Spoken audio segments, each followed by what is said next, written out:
पाठ 12 जो कभी नहीं झुके। प्रस्तुत एकांकी की पृष्ठभूमि ऐतिहासिक और स्वतंत्रता की लड़ाई आरंभ होने से पहले की है। एकांकी में बताया है कि किस प्रकार अंग्रेज शासक भारत में अपने पैर जमाने के लिए धोखे से भरी कूटनीति अपनाकर धीरे धीरे भारत की रियासतों को ईस्ट इंडिया कंपनी के अधीन करते जा रहे थे।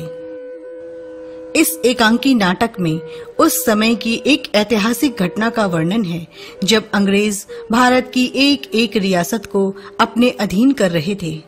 आपस की फूट और अपनी रियासत को अंग्रेजों की कुदृष्टि से बचाने के लिए कुछ स्वार्थी राजा अंग्रेजों का समर्थन कर अपने देशवासियों के साथ विश्वासघात कर रहे थे। देश में पड़ी इस फूट के कारण अंग्रेजों का काम और भी आसान हो गया था, क्योंकि बिना लड़े ही एक के बाद एक रियासत उनके अधीन होती जा रही थी। अंग्रेजों के अन्यायपूर्ण व्यवहार, पड़ोसी राजाओं की ईर्ष्या द्वेष तथा राजा कटबोमन का देश प्रेम सब इस एकांकी में बड़ी खूबसूरती से उभर कर सामने आए हैं।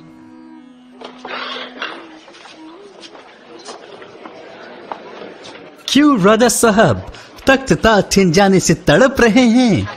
देश प्रेम के गर्व से सिर नीचे नहीं होता था, अब बेड़ियों में जकड़े खड़े हैं। क्या करें क्या ना करें, दुविधा में हैं राजा साहब। बंधा हूं तभी तो तुम्हारी जुबान खुल गई है देशद्रोही। खुला छोड़ो तो सिंह की तरह एक ही वार में तुम्हारा काम तमाम कर दूं विश्वासघाती। अभी तो तुम अपने प्राणों की खैर मनाओ।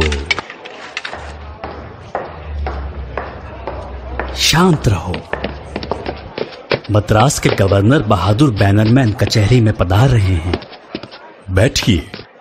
कैसे हैं राजा साहब? आपने तो बड़ा साहस दिखाया बागी को पकड़वाने में। अंग्रेज सरकार पुरस्कार स्वरूप आपको ऊंची उपाधि भेंट करती है। आज से सब आपको राजा बहादुर कह के पुकारेंगे। हाँ, तो अंग्रेज सरकार का बागी कहां है? उसे पेश किया जाए। बागी तो तुम्हारे सामने ही है जिसे राजा बहादुर की पदवी दे रहे हो।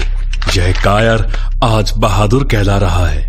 इसने जो किया वह तो शर्म से डूब मरने की बात है। तो तुम ही हो वो बागी जो अंग्रेज सरकार के खिलाफ बगावत की आग फैला रहा था।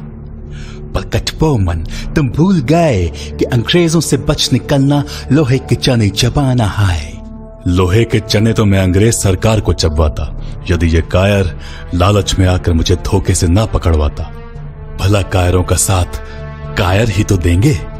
चुप रहो, मुझे कायर कह रहे हो? सुना नहीं, अभी अभी मुझे राजा बहादुर कहा गया है। बहादुर तुम और तुम्हारे ये साथी, युद्ध में जिसे ना पछाड़ सके उसे धोखे से गिरफ्तार कराया। तुम्हारी बहादुरी की तो गाथाएं गाई जाएंगी कायर।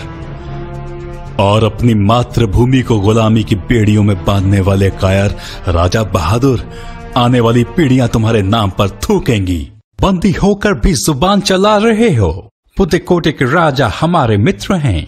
उन्होंने तो मित्रता के नाते हमारी मदद की है। इसमें बुराई क्या है? Everything is fair in love and war.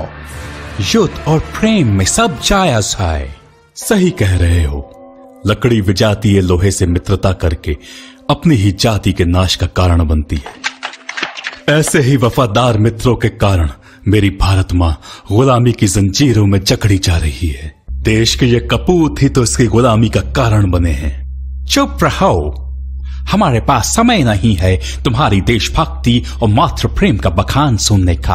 हम तुम्हें एक मौका देते हैं, माफी मांग लो और सरकार को कर देने का वचन दो। हम तुम्हें माफ करने के बारे में सोच सकते हैं। शायद तुम जानते नहीं किससे बात कर रहे हो। कटबोमन कभी नहीं झुकेगा, किसी कीमत पर भी नहीं। और फिर क्षमा किससे मांगू? एक कायर और डरपोक से जिसने युद्ध भूमि में दो दो हाथ करने की बजाय धोखेबाजी से जंग जीती हो। अब बस भी करो। तुम्हें तो मालूम ही है कि ऑकर्ट के नवाब साहब ने पूरे दक्षिण में लगान वसूलने का अधिकार अंग्रेज बहादुर को दिया है। तुम उन्हीं के अधीन हो, उनको भी तो लगान देते थे ना। तुम चुप रहो कायर। किस लगान की बात कर रहे हो जिसे तुमने स्वयं बरसों से नहीं दिया, और नवाब साहब तुम्हें माफ करते रहे? अंग्रेजों के पिट्ठू, अब मेरे मुंह न लगना। और लगान आप मांगते हैं? आप आज जिस धरती पर खड़े हैं वे हमारी मां है। मां अपने बच्चों से लगान नहीं लेती।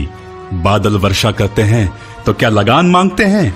सूर्य ताप देता है, हवा जीवन देती है, क्या लगान लेते हैं? फिर तुम विदेश से भागे आए हो इस धरती मां के पुत्रों से लगान लेने। तमिलनाडु के राजा ना कभी किसी के गुलाम थे ना होंगे। तुम जैसे लुटेरों को भारत से खदेड़ कर दम ना लिया तो। चुप, बस चुप। खबरदार, एक भी शब्द और बोले तो कोरों से तुम्हारी खाल उधेड़ दूंगा। सीधे सीधे माफी मांगो, नहीं तो अभी तुम्हारा सर हमारे कदमों में लुढ़कता नजर आएगा। क्या तुम्हारे इस राजा बहादुर ने तुम्हें बताया नहीं कि हम भारतवासी मृत्यु से डरते नहीं, उससे खेलते हैं। गुलामी की सुनहरी जंजीर में बंध कर जीने की अपेक्षा स्वतंत्रता से मरना मंजूर है हमें। और सब तुम्हारे राजा बहादुर जैसे धोखेबाज भी नहीं होते। तुम विद्रोही हो बागी, और हमारे विधान में बागी की एक ही सजा है, मौत। लेकिन एक बात याद रखना, स्वतंत्रता प्रत्येक प्राणी का जन्मसिद्ध अधिकार है। उसके छिन जाने पर तो जीवन भी मरण के ही समान है। किसी दिन भारतवासी तुम्हारे ही हथियारों से तुम्हें पछाड़ेंगे। वह दिन दूर नहीं जब तुम अपना बोरी बिस्तर समेटकर भारत भूमि से भागते नजर आओगे। मैंने तुम्हें बहुत समझाया, अब और नहीं। आप सब ने देखा और सुना कि हमारे सब तरह से कोशिश करने पर भी कटबोमन माफी मांगने को तैयार नहीं। बागी, तुमने अंग्रेजों के खिलाफ विद्रोह किया।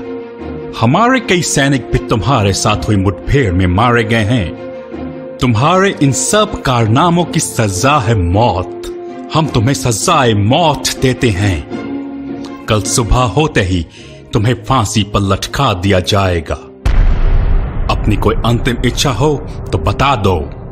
गवर्नर, मेरी अंतिम इच्छा पूरी करना तुम्हारे बस की बात नहीं है, पर मैं अपनी अंतिम इच्छा बताऊंगा अवश्य, और वह पूरी भी अवश्य होगी। मेरी अंतिम इच्छा है कि मैं इस पुण्य भूमि भारत को स्वतंत्र कराने के लिए यहां तब तक जन्म लेता रहूं जब तक यह तुम्हारे जैसे आतताइयों के चंगुल से आजाद ना हो जाए।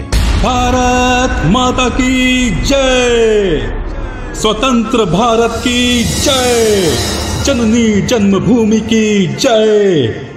लड़ेंगे जो मेरे बाद देश के उन शूरवीरों की जय।